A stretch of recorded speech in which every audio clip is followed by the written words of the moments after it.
નમસ્કાર, star India TV ન્યૂઝમાં આપનું હાર્દિક સ્વાગત છે। આપ જોઈ રહ્યા છો સ્ટાર ઇન્ડિયા ટીવી ન્યૂઝ, સત્યની વાતે સત્યની સાથે। ગોધરામાં 150 બેડ ધરાવતી આરોગ્યમ કેન્સર અને સુપર સ્પેશિયાલિટી હોસ્પિટલનો મુખ્યમંત્રીશ્રીની પ્રેરક ઉપસ્થિતિમાં પ્રારંભ। વિકસિત ભારત 2047 માટે જન આરોગ્ય સુખાકારી અગત્યનું પાસું મુખ્યમંત્રી ભૂપેન્દ્ર પટેલે કહ્યું। ગોધરા તાલુકા વડાપ્રધાન નરેન્દ્રભાઈ મોદીના દૃષ્ટિવંત નેતૃત્વમાં હોલિસ્ટિક અભિગમ સાથે રાજ્યમાં આરોગ્ય સેવાઓને સુદૃઢ બનાવવામાં આવી છે। રાજ્યના આદિવાસી બહુલ વિસ્તારોમાં અદ્યતન હોસ્પિટલો સાથે મેડિકલ કોલેજો શરૂ કરાઈ છે। મુખ્યમંત્રી ભૂપેન્દ્ર પટેલે જણાવ્યું કે વડાપ્રધાન નરેન્દ્રભાઈ મોદીના દૃષ્ટિવંત નેતૃત્વમાં હોલિસ્ટિક અભિગમ સાથે રાજ્યમાં આરોગ્ય સેવાને સુદૃઢ બનાવવામાં આવી છે। વિકસિત ભારત 2047 માટે જન આરોગ્ય સુખાકારી અગત્યનું પાસું છે। આ સંદર્ભમાં મુખ્યમંત્રીએ ઉમેર્યું કે પ્રધાનમંત્રી જન આરોગ્ય યોજના હેઠળ સારવાર માટે આ હોસ્પિટલ જોડાઈ છે, જેથી આ વિસ્તારના જનસામાન્યને ઓછા ખર્ચે ઉત્તમ સુવિધા પૂરી પાડવાની રાજ્ય સરકારની નેમ સાકાર થશે। મુખ્યમંત્રી ભૂપેન્દ્ર પટેલે ગોધરા નજીક ઓરવાડા ખાતે 150 બેડ ધરાવતી પંચમહાલ, દાહોદ અને મહીસાગર જિલ્લાની સૌથી મોટી આરોગ્યમ કેન્સર અને સુપર સ્પેશિયાલિટી હોસ્પિટલનો પરમ પૂજ્ય ગૌસ્વામી 108 દ્વારકેશલાલજી મહારાજની ઉપસ્થિતિમાં પ્રારંભ કરાયો હતો। મુખ્યમંત્રીજીએ હોસ્પિટલ ખાતે આયુષ્માન યોજનાનો પ્રારંભ કરાયો હતો।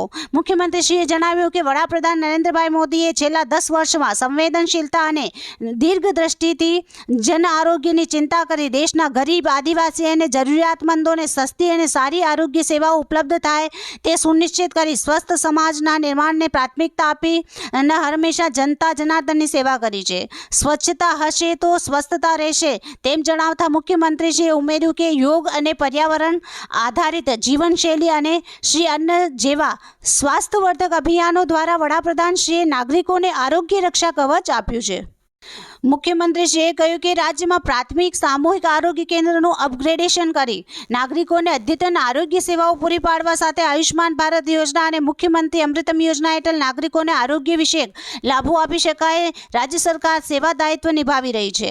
વડાપ્રધાનશ્રીએ વડીલોના સ્વાસ્થ્યની ચિંતા કરી 70 વર્ષથી વધુ વયના વડીલોને આયુષ્માન ભારત યોજના હેઠળ મફત સારવાર આપવાની જાહેરાત કરી છે। વડાપ્રધાનના નેતૃત્વમાં ગુજરાત 14 દિશામાં વિકાસ થઈ રહ્યો છે તેમણે પણ તે જણાવ્યું હતું।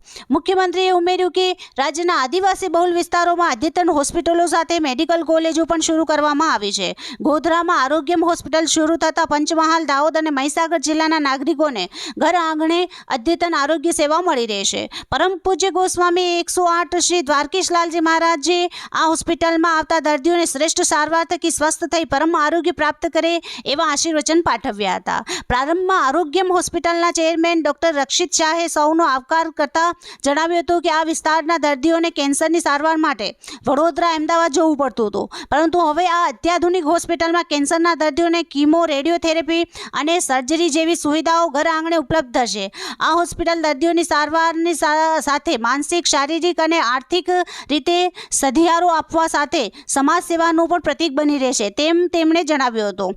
આ પ્રસંગે વિધાનસભાના નાયબ અધ્યક્ષ જેઠાભાઈ ભરવાડ, જિલ્લા પંચાયત પ્રમુખ શ્રીમતી રેણુકાબેન ડાયરા, સાંસદ શ્રી રાજપાલસિંહ જાદવ, જસવંતસિંહ ભાભોર, ધારાસભ્યો સર્વ CK રાહુલજી, ફતેહસિંહ ચૌહાણ, નિમિષાબેન સુથાર, અગ્રણી અશ્વિનભાઈ પટેલ, પદાધિકારીઓ, હોસ્પિટલના વિવિધ વિભાગના નિષ્ણાંત ડોક્ટરો, સ્ટાફ સહિત આસપાસના વિસ્તારના નાગરિકો ઉપસ્થિત રહ્યા હતા। Star India TV news reporter મુસ્તાકશીભાઈ સંતરામપુર, જિલ્લો મહીસાગર।